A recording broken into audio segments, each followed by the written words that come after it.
Hi, and welcome to Breathe Yourself Better, episode 1, the basics.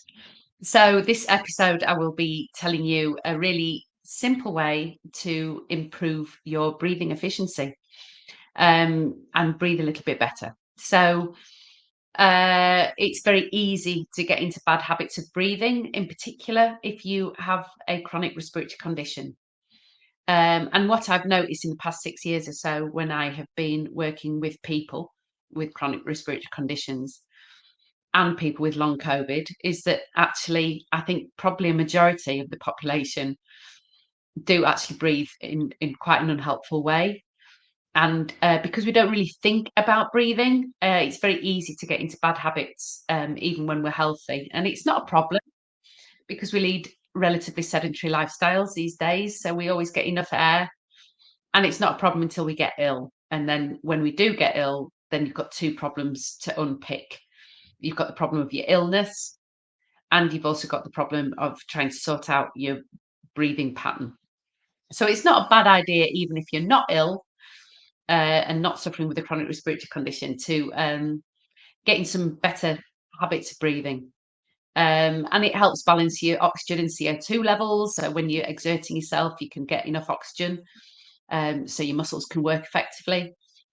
And it just means that you start using the right muscles to breathe. And you should feel more energetic, because if you use the wrong muscles to breathe, you actually use a lot more energy. There's a disproportionate amount of oxygen being used to use those accessory muscles to breathe. So actually just developing a little bit of awareness can go a long, long way. So that's the aim of today. So the first thing I'd like you to do is to pop a hand on your chest and the other hand on your tummy and just breathe as you would normally breathe. So this is just getting you in tune with your breathing and start to develop a little bit of awareness. So it might help if you close your eyes to do this little bit, if you can. Obviously don't if you're driving. But just notice which hand is moving the most. Is it your top hand on your chest, or is it the bottom hand on your tummy? Is it a little bit of both? So just tune in, a little bit of breathing, and just notice which hand is moving.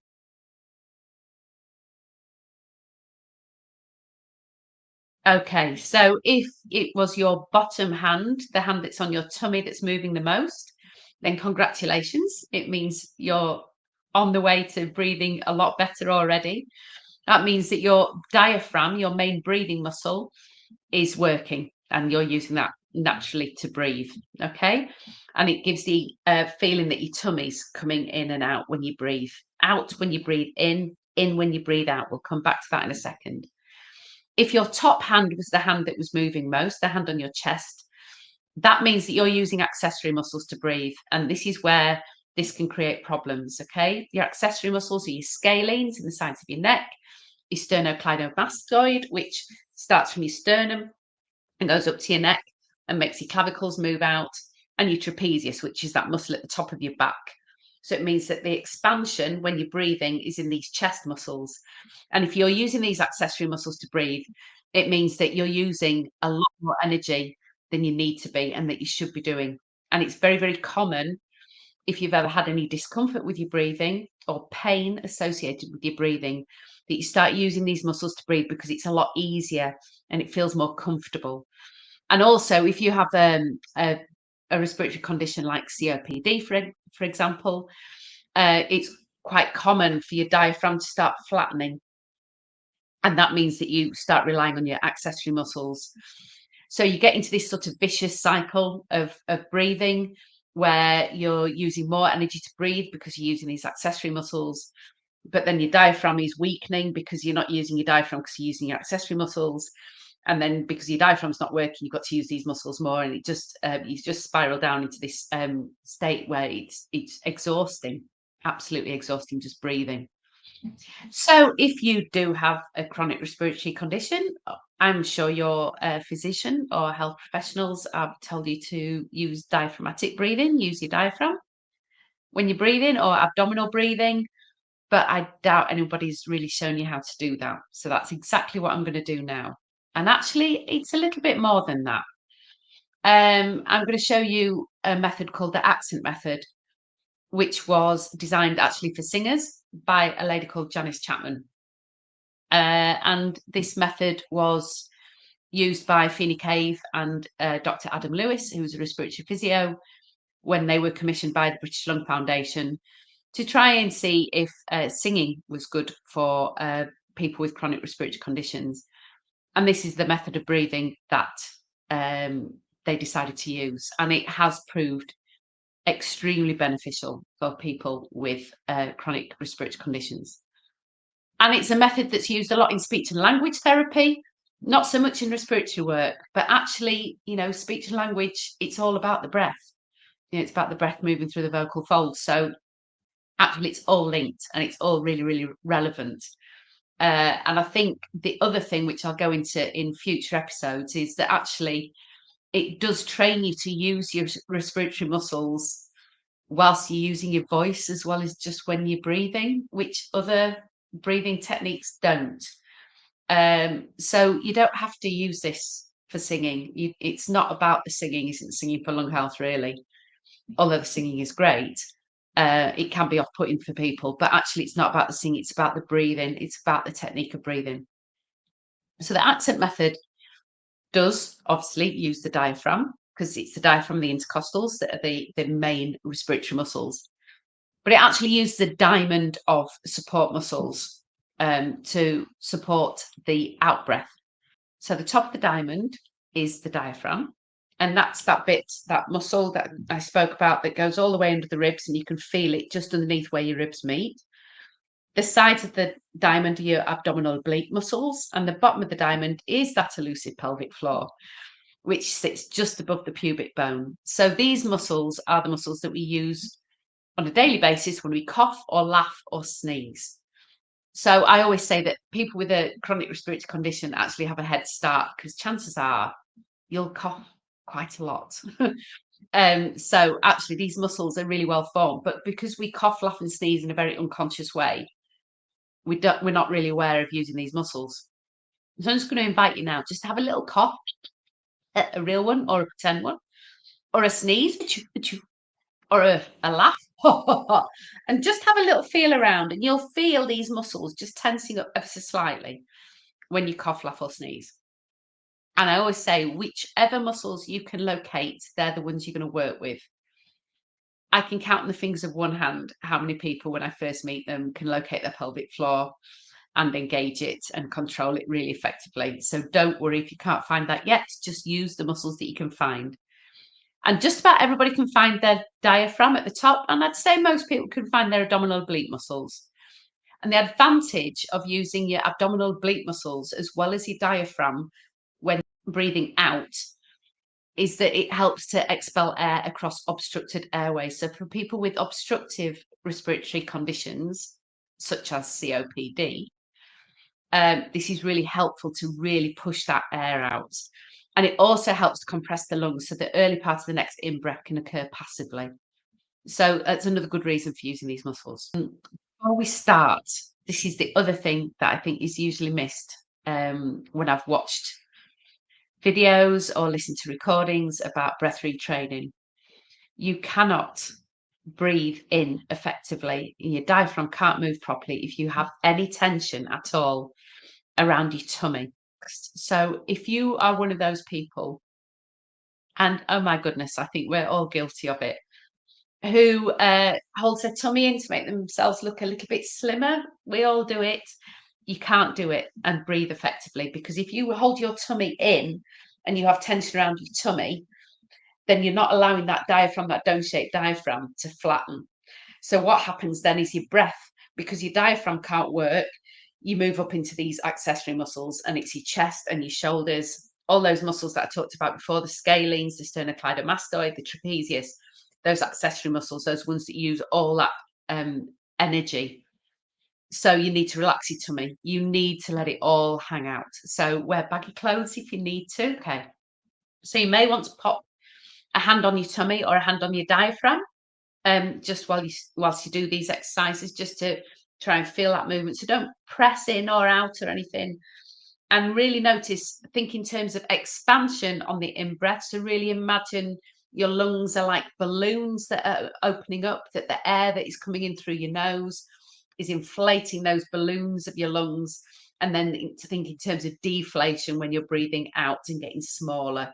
Another really common um, issue with breathing is that people go in when they breathe in and out when they breathe out, which is kind of the wrong way around. So a really simple way of trying to undo that and unpick that is thinking in terms of expansion. So your tummy should be moving outwards as that diaphragm flattens and it pushes everything in your abdominal cavity outwards, and then in as you breathe out.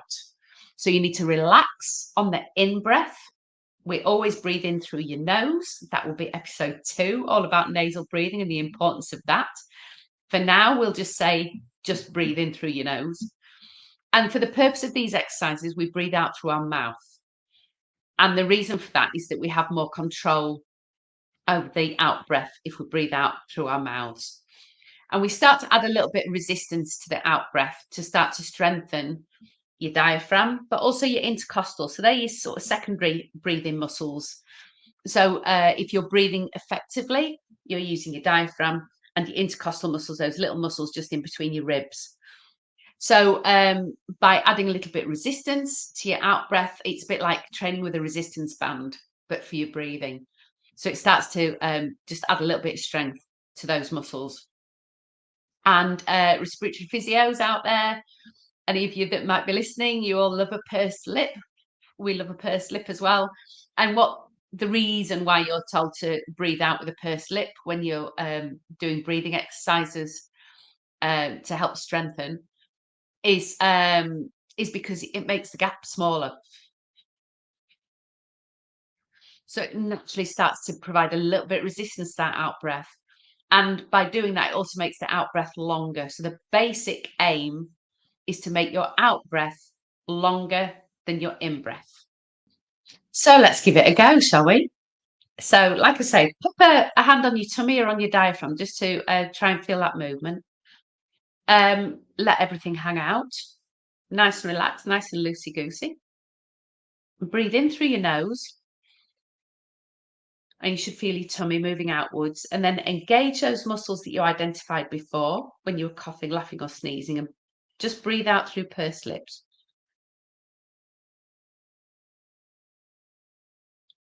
And as soon as you reach the end of your out breath, just let those muscles go.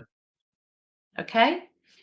And what you should feel when you let those muscles go is your tummy just splatting out. And splat is an acronym that Janice Chapman came up with, which stands for Singers Please Lose Abdominal Tension, but it really does look like a splat when you master it. So, if you feel a splat movement, congratulations, you've got it. If you haven't, just give it another go. We'll have another go now, shall we? So nice and relaxed. Relax shoulders. If you feel your shoulders creeping up, stop them. If you do this in front of a mirror, it can be really useful. If you do it in front of a camera like I am now, you can absolutely see yourself and you can see if those shoulders are creeping up. If they're creeping up, it means you're using accessory muscles. They need to be down and relaxed. Relax that tummy, very important. Okay, so let's give it another go. Nice, relaxed breath in through your nose. Feel your tummy coming out. Engage those muscles in your diamond that you located and breathe out. And as soon as you reach the end of your out breath, just let those muscles go and breathe normally.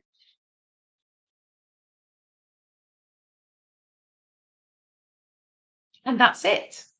That's basically it. The best way to retrain your breath is to gain awareness, first of all. So that was the hand on the chest, the hand on the tummy.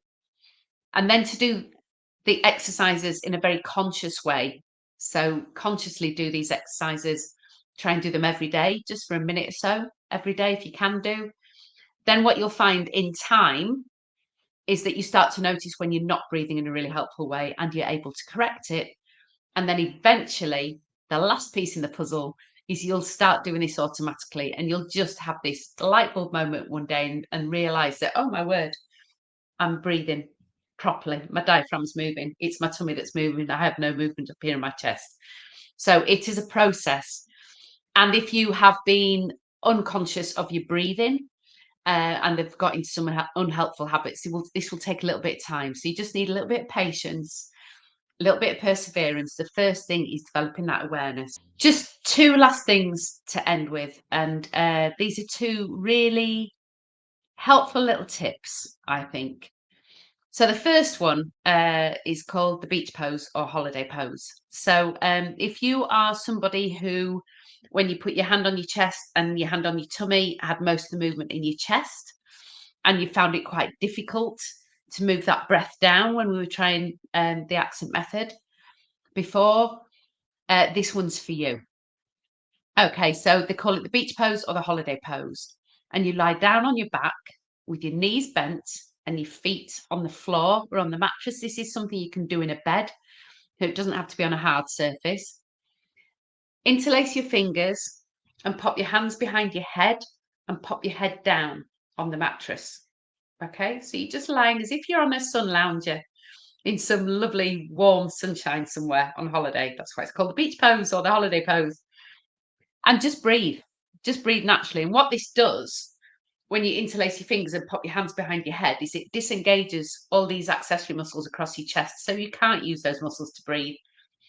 You have to use your diaphragm. So you don't even have to think consciously about using your diaphragm like we just have done in those breathing exercises. So it's worth getting into the habit of either first thing in the morning when you wake up or last thing at night, just before you go to sleep, of just spending a minute or two in that position, just lying on your bed, just getting used to what that feels like. And you'll notice the rise and fall of your tummy when your diaphragm's flattening and springing back up. Some people suggest you put a thin book on there so you can watch the book rising and falling. But it's really useful to get used to that feeling of your diaphragm moving. And then it's easier when you're upright to have a bit more awareness of what you're aiming for. The other advantage to lying down when you're breathing or when you're doing conscious breathing or breath retraining is that the majority of your lungs actually sit in your back. So we talk about all this movement at the front, but actually most of your lungs are in your back. So if you pop your hands like either side of your bottom of your ribs, you'll feel lateral expansion. You'll feel expansion all the way around because your lungs sit sort of in the middle. So the movement at the front is all to do with your diaphragm, but you will feel movement in your back. So when you're lying down, you can feel your lungs emptying and filling up. And you can absolutely feel when your lungs are empty when you're lying on your back. And then you feel your diaphragm springing back up. And like I say, when your diaphragm springs back up, then you start, your next breath comes automatically. The other tip I'm going to share with you is one that I picked up from a respiratory physio a few years ago now in the Mid Yorkshire Trust. And this is called rectangular breathing. So it's not box breathing. I know there's a lot of box breathing around. I'm not a big fan of encouraging breath holding with people with respiratory conditions, which I'll go into in a future episode. So box breathing is the one where you breathe in, hold, breathe out, hold.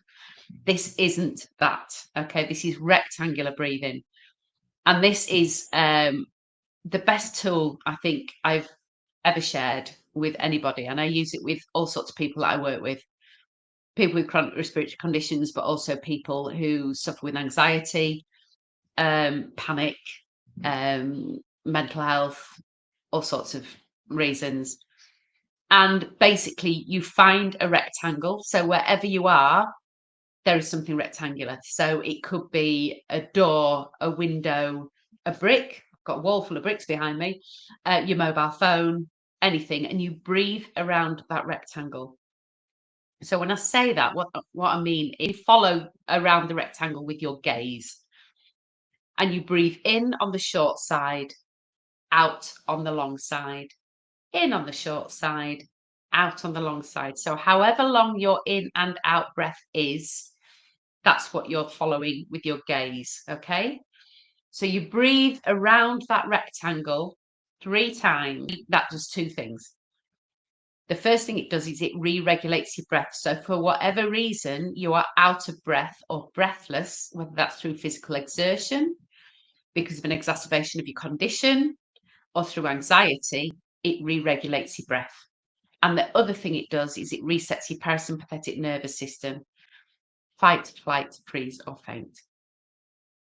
That's when your adrenaline's flowing, your cortisol levels, your stress hormone are through the roof, your prefrontal cortex isn't working properly, your brain's talking survival.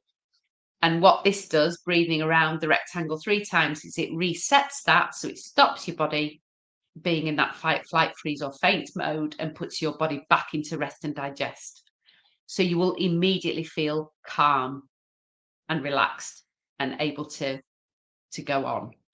So there will be a more detailed video available on YouTube, just showing you some basic warm-ups and the basic introduction to the accent method. So look out for that. That's coming up. It will also be available on Patreon, and the supplementary videos to future episodes will be available on Patreon.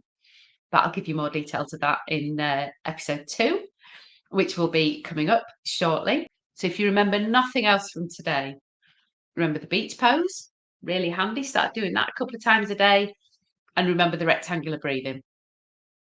So it's been an absolute pleasure for my first episode. Thank you very much for listening.